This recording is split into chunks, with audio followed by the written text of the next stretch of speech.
we've been under the fortress over there. Actually, that fortress over there, where you see those canyons over there at the entrance, well, that's the fortress we're gonna visit later. And the right canyons, well, one of these defense batteries where we're gonna have our lunch. That's a place where we're gonna have our lunch.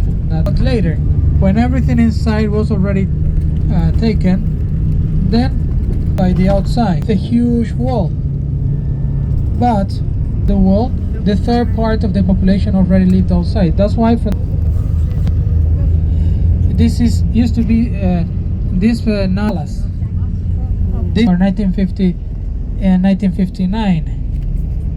No, that down by that boat in order to start the revolution back in 1956. They arrived into the East. Okay, you're gonna see a wonderful.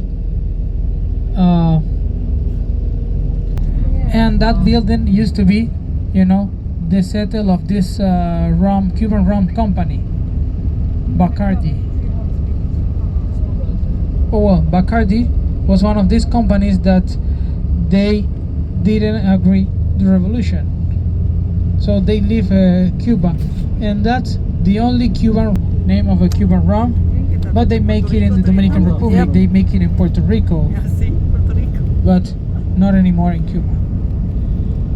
Here in front of the Revolution Museum. Why nowadays the Revolution Museum and not the Presidential Palace like used to be in between the 1920 and 1960?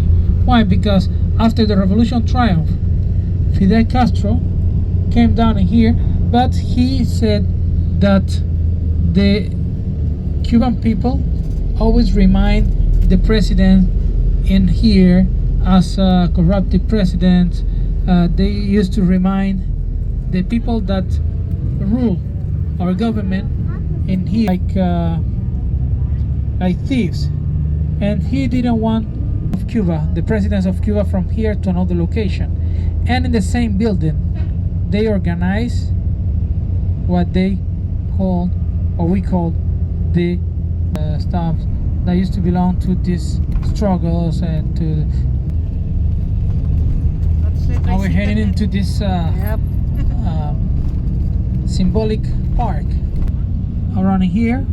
Well, not only you'll be able just to enjoy of all of these collections of cars that are part of these attractions on the farming tour that we're just doing right now.